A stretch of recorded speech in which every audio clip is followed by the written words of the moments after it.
todo, y ahora llevamos de matrimonio 12 años, el hijo mayor tiene 10 años y el otro tiene 8, y no, mándenos a los niños, remítanos a los niños al psicólogo para que los niños entiendan eso, porque es que ellos están muy afectados.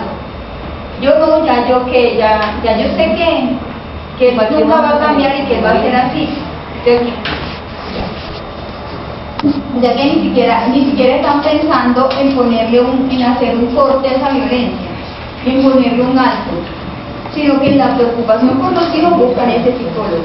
Entonces imagínense cómo será con los hombres, que a los hombres les da mucho más duro mostrar cualquier toquecito o cualquier ladito vulnerable.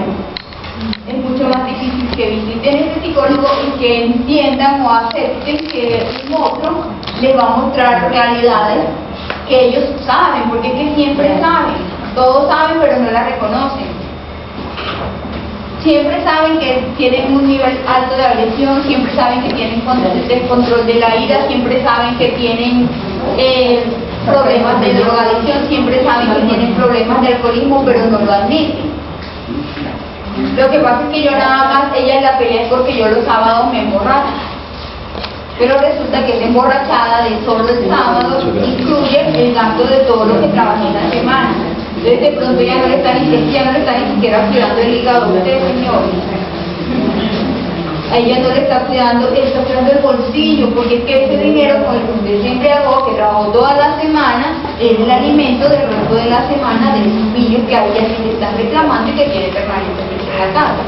Entonces son cuestiones que son, pues también de muchas susceptibilidades, porque esa formación machista que tiene el país colombiano, porque es que no es que sean menos, sino que la tienen de diferentes ángulos, pero igual siempre el poder por encima de. Entonces son cuestiones muy complejas. Se ha sabido que desde lo cultural, no conozco estudios al respecto, pero tal vez exista, de que realmente la responsable directa del machismo en Colombia pues es directamente la mujer. Puede que algunos hombres también lo sean, pero o sea, no tengo evidencia de eso. Pero entonces yo quiero saber si es así, y si es así, cómo se trabaja desde estos. Pero eso tiene una razón. ¿Quién educa en nuestras familias a los hijos? ¿Quién transmite? O sea, no es que sea la directa responsable, es que tradicionalmente el tema del machismo se transmite en el proceso pedagógico y la tarea de educar la tienen las mamás. Cuando un niño se porta mal en la escuela, el papá le dice, sí, ese hijo suyo, es que usted lo malcría. Pero ¿y entonces dónde estaba el papá en el proceso pedagógico aportando, cierto? O aporta, entonces las mamás no lo hacen intencionalmente, uno no tiene la intención de, pero yo transmito lo que yo tengo. Y si mi proceso educativo dice, es que en mi casa lo mejor es para los hombres, así las mujeres no coman, es que cuando el hombre habla usted queda callada, haga el favor, es que si el papá manda, él manda, ¿cierto? Eso ya se ha ido transformando. Y lo que, mire, eso inclusive en casos de abuso sexual, hay una frase que se trabaja en el tema de abuso sexual con niños y niñas, y es que les enseñamos a obedecer ciegamente. Si el papá dice, usted hace lo que diga el papá, mija. Lo que el papá diga y usted lo tiene que respetar porque es el papá. Y si el papá es el abusador, ¿qué tiene la mamá de la niña para defenderse si la mamá o la familia o los demás le dijeron que al papá se le obedece lo que diga? Ella no tiene cómo romper. El papá tiene derecho. Si hay una transmisión, por supuesto, cultural, los hombres la transmiten no en el lenguaje sino en los actos, y lamentablemente las mujeres lo transmitimos porque así nos lo han enseñado. Por eso los procesos de atención, esos son individuales, pero también hay grupales, donde lo primero es empezar a identificar eso.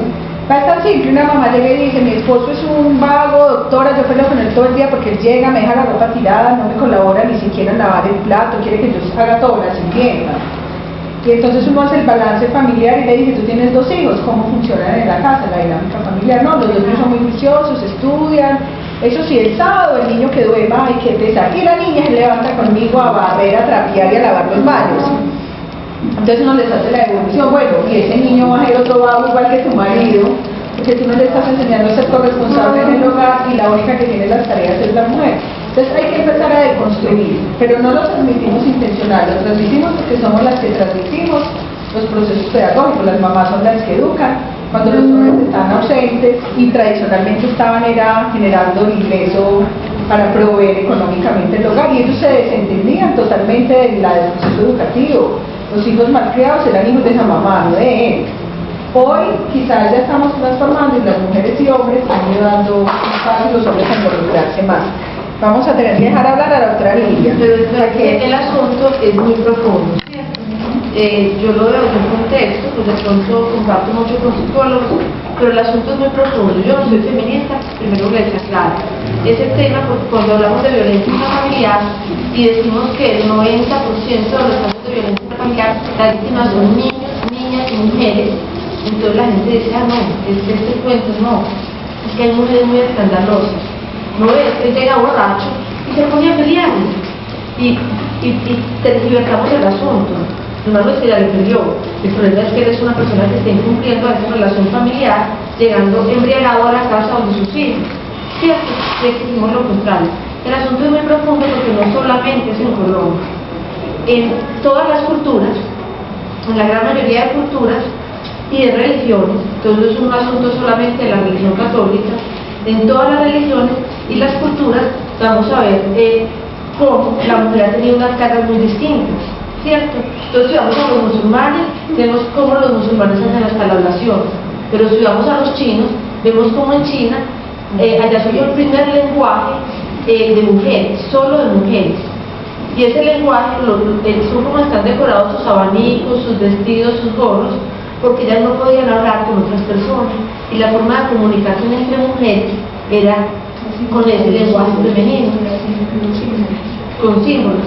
¿Por qué? También por esa diferencia de cultura. Pues obviamente nuestra cultura que viene de Europa y se termina de cargar acá en Latinoamérica y otra serie de cosas, también hay una cultura en que la mujer y el hombre no están en igualdad. Y eso llevó a que Naciones Unidas, que reúne todas las culturas, hay 196 países en el sistema de Naciones Unidas, o sea que nosotros no estamos perdidos. Colombia no está perdida pensando que la violencia contra las mujeres hay que cambiar las cosas y hay que empoderarlas y hay que apoyarlas. No estamos perdidos porque el sistema de Naciones Unidas entonces crea a ONU Mujeres, un programa muy específico, pero además se reúnen todos los países en China, en Beijing hace 20 años, y empiezan a generar y hacer unos compromisos para que la condición de la mujer en la sociedad mejore, no solamente en materia de empleo, sino en materia económica, en materia de educación. O sea, porque no teníamos cargos públicos, porque no nos educábamos, porque no teníamos poder económico, porque no nos educábamos y no teníamos trabajo. Entonces miren cómo eso a través del tiempo va formando una inequidad, y entonces en el hogar nos cosificamos y hace que esa violencia pues la transmitamos. Nos tenemos que volver en educadoras, cómo educamos, cómo nos educamos, y entonces se va validando esa violencia y se van convirtiendo, se van adquiriendo perfiles psicológicos que nos van a permitir que los hombres validen eso, que las mujeres lo validemos, pero además quienes estamos alrededor también lo validen. Entonces yo les pongo un ejemplo: la gente cuando tiene una amiga que es víctima de violencia intrafamiliar y denuncia a su esposo y va a ir a una audiencia, en la casa que le dice, no acompaña a ese hombre, no acompaña a esa amiga suya porque ella sale y a los 15 días está viendo otra vez con él y usted sabe tener un problema. Nadie la acompaña, todo el mundo la deja sola porque el asunto es de pareja, ¿cierto?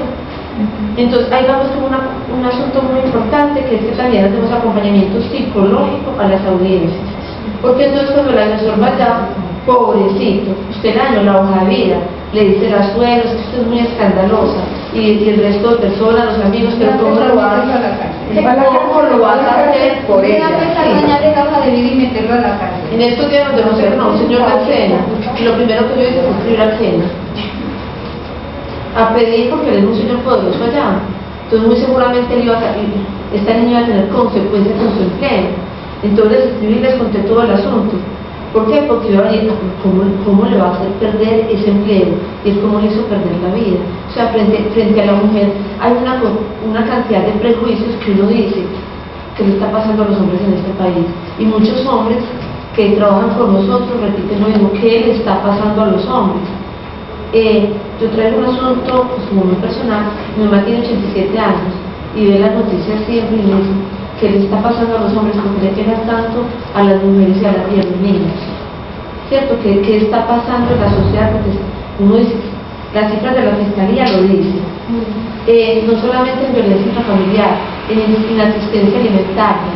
La gran mayoría de inasistentes alimentarios son hombres.